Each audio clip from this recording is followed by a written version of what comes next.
আসসালামু আলাইকুম। আপনারা অনেকেই বারবার করে জিজ্ঞেস করতেছেন, তাহলে কি ভাতার টাকা আর দিবে না? এই যে কথাগুলো বলতেছেন, আমি যে গত ২ মাস ধরে বলতেছি যে ভাতার টাকা কখনো কোনো অবস্থায় মায়ের যাবে না। এবং আমি বুঝিয়ে বুঝিয়ে বলেছি কেন মায়ের যাবে না। আমি এটাও বলেছি যে এটা হচ্ছে রাজস্ব খাতের টাকা, এটা হচ্ছে অনেকটা পেনশনের মতো। এই বয়স্ক বিধবা প্রতিবন্ধী ভাতার টাকা হচ্ছে পেনশনের মতো।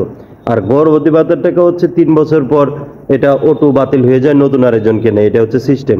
কিন্তু বয়স্ক বিধবা প্রতিবন্ধী ভাতার টাকা বা সমস্যা অধিদপ্তরের যে ভাতার টাকা, এগুলা কিন্তু একবার পেলে আজীবন চলে, যদি আপনি ভুয়া ভাতাভোগী না হন, অথবা যদি দেখা গেছে যে লাইফ ভেরিফিকেশনে বাদ পড়ার মতো আপনার কোনো যোগ্যতা না থাকে, তাহলে আপনি আজীবনই ভাতা পাবেন। একবার ভাতা হলে কোন অবস্থাতে বাতিল হয় না, এবং ভাতা কখনোই বাতিল হয় না। আপনি খেয়াল করে দেখেন, ওই সেই ৯৭-৯৮ সালে ভাতা চালু হয়েছে, আজকে ২০২৪ সাল, এর মধ্যে সরকার পরিবর্তন হয়েছে ৩-৪টা।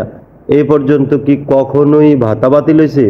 বরং ভাতার টাকার পরিমাণ বাড়ছে, ভাতার সংখ্যার পরিমাণ বাড়ছে, এবং এইবারও কিন্তু ভাতার পরিমাণ বাড়তেছে। এবং যারা নিয়মিত ভাতা আগে পাইতেন, তাদের ভাতার টাকাও ঢুকবে যথা সময়ে। নতুন ২ লাখ বয়স্ক, ২ লাখ বিধবা এবং ৩,২৪,০০০ বিধবা প্রতিবন্ধী ভাতা নেওয়া হবে। আবার কেউ কেউ আছেন যে আমার এই চ্যানেলে ঢুকেই কমেন্ট করেন, অনেক গণ্যমান্য ব্যক্তিদেরকে, অনেক বিশাল বিশাল ব্যক্তিত্বকে উদ্দেশ্য করে খুব বাজে বা কটু কথা বলেন, বাজে মন্তব্য করেন একজন নির্দোষ মানুষকে।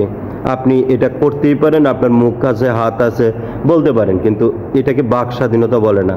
আপনার বাক স্বাধীনতাকে আপনি সঠিক কাজে ব্যবহার করুন। দয়া করে কোনো গণ্যমান্য ব্যক্তিবর্গকে এই চ্যানেলে ঢুকে অসম্মান করে কথা বলবেন না, এই অধিকার আপনাকে কেউ দেয় না। আপনার বাক স্বাধীনতা আপনি ন্যায্য কাজে ব্যবহার করুন। আর যদি এটা করেন, আমি হয়তো আপনাকে ব্লক মেরে দেব।